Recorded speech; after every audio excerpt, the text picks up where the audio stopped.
Good morning, I'm Dr. Sanjay Gupta. Today, we're talking about diabetes. In fact, we're dedicating a whole episode to the concerns about this growing epidemic. You know, it may surprise you to hear that researchers say half of Americans, all Americans, will either be pre-diabetic or diabetic by 2020. It's an illness that affects almost all of us in some way. In fact, chances are, as you're watching right now, you may know someone who has a form of diabetes. So why is this illness at epidemic proportions, especially here in the United States? And how can we as a nation start to fight this deadly condition? That's where we're going today. Let's get started.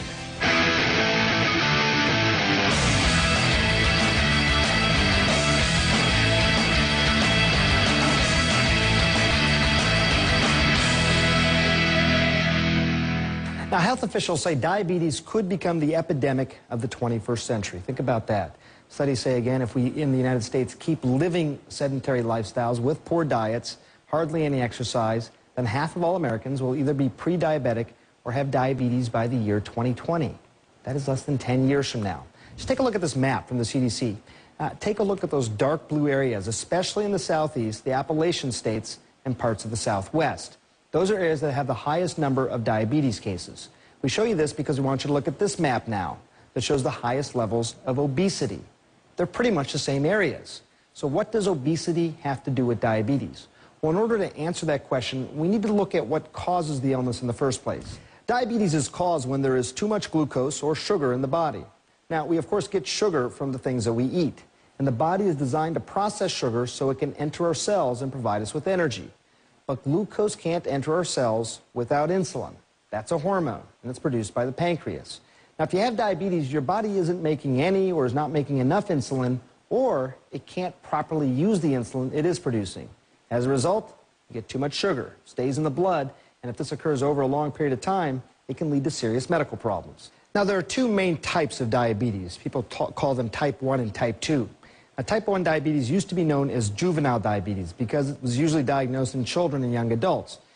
Roughly about 5 to 10% of all people with diabetes have this type, which is not reversible because their pancreas is simply not producing enough insulin.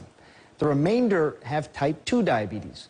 And for these people, their body can no longer process insulin correctly. That's the way to think about it. Some people with type 2 have a genetic predisposition for it, but the majority develop the condition because they're overweight. People who carry excess weight, especially in their midsection, are more likely to develop type 2 diabetes because the fat in their tissues causes an imbalance of insulin in the body. The condition is also called insulin resistance. And some minority groups, such as African Americans, Hispanics, certain Asian Americans, have a higher risk of developing diabetes type 2. Now, because of the way their bodies store fat and their genetic makeup, it sort of puts them at this increased risk. But the good news is this. In some cases, with diet and exercise, and that alone, type 2 diabetes is reversible. Not everyone can do it, and some of them may need the help of medications as well. It all depends on your willingness in some ways to make some drastic changes. This is the story of two men. Both are successful, active, have families, and both have been diagnosed with type 2 diabetes.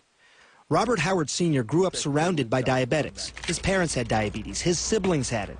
But when he was told he had type 2 diabetes in 1996, he was in denial. I was really shocked. I kind of didn't believe it, all those in my family, because I was kind of asymptomatic. I hadn't had any symptoms. It took Howard almost a year to go to a diabetes specialist because he didn't want to conform to the lifestyle. Diabetes, I mean, that's a headache. I mean, you have to control your diet and so much stuff. Jonathan Legg's father died of a heart attack in his 40s, so he was always watching his health. Although he had gained some weight after college, he was still active. 2 years ago, Legg was in his late 30s when he was diagnosed with type 2 diabetes. It opened his eyes. It was a big wake-up call, more than anything, that wasn't what I was doing, and what my current weight was not okay. The doctor wanted to put him on medications, but Legg said he'd rather try and turn his diabetes around with diet and exercise. I wanted to know that the changes I was making were making a difference, and it wasn't the drug. Now, both Robert and Jonathan got their diabetes under control. In fact, one of them reversed it altogether. We're going to show you how they did it. Their tricks, so to speak. That's later in the show. And next, you've heard the statistics, and they are staggering. So what is causing the number of diabetes cases in the United States to skyrocket? Could it simply be that we're becoming a heavier nation? I'm going to sit down and talk to a leading expert on obesity about how we can help the next generation. That's next.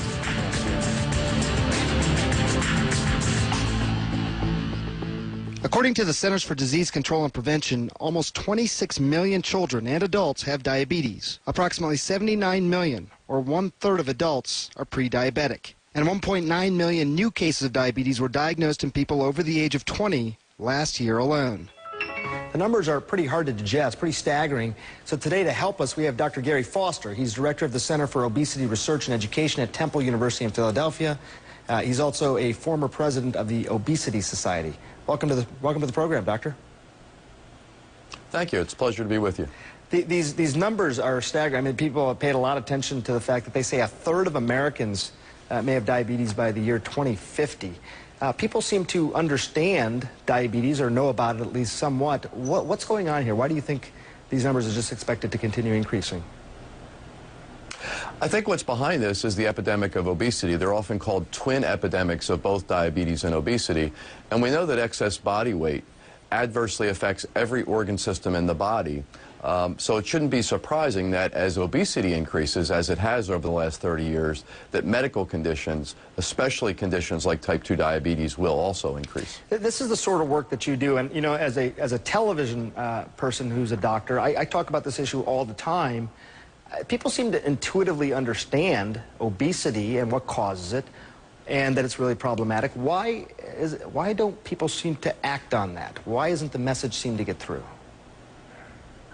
I think the message does get through, but I think there's a big disconnect between knowing something, much like people can know it's not good for you not to wear a seatbelt, it's not good for you to smoke, it's not good for you to not exercise. These are really tough behavioral things, especially on the eating and activity side. So we're placed in an environment where we ask our patients to swim upstream chronically. So there's lots of bombardment to eat more and to move less, and we're asking them to do just the opposite. So it's a lot harder than it seems. Have you come across things that work? And what seems to actually make an impact?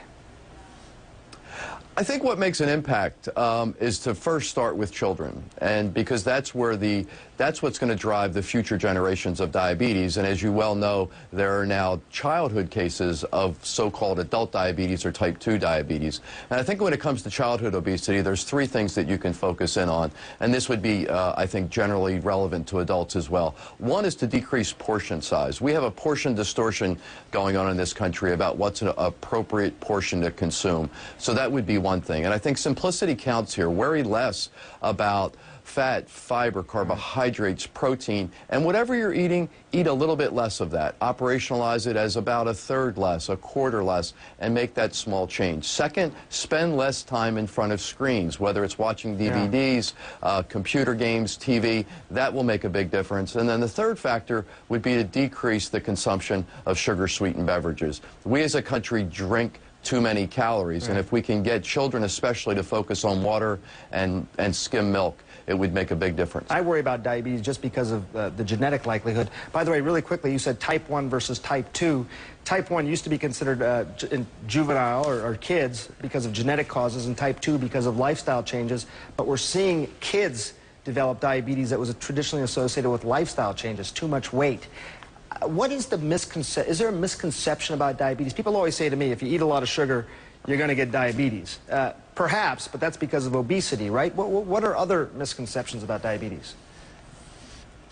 I think that's a major misconception. Look, when it comes down to obesity, it's consuming more calories than your body burns. And obesity, independent of how you got there, whether you ate too much sugar, too much fat, too much carbohydrate, too much protein, it's obesity that leads to the consequences of type 2 diabetes. Actually, developing type 2 diabetes, obesity leads to developing type 2 diabetes, and from type 2 diabetes, consequences will happen. You're right that type 2 diabetes certainly has genetic components, but the increase has to result from lifestyle factors. And what we're seeing is that the lifestyle factors that used to not bear its fruit, so to speak, until the 40s or 50s of an adult lifespan is now happening in teenage years. It's really troubling for what's both the individual consequences for the children who suffer from this, but the economic consequences of type 2 diabetes for our country. There are foods out there that are obviously worse for you, and they're plentiful, especially in urban locations. What do you do about that? It's easy to get unhealthy food, doctors. I guess what I'm saying, it's cheap, it's easily accessible. What should be done about that? There's an impending national menu labeling law, which I think will help. It will put in chain restaurants what are the calories of the foods that people are buying at the point of purchase. That could be a big help. I think that we could do a better job in city planning of making it easier again, not making it hard for people to swim upstream all the time, to make it easier to bike, make it easier to walk. Taxes have certainly been considered on certain foods. I'm not sure there's the political will to do that, but a smoking precedent would suggest that that may decrease the consumption of some unhealthy foods.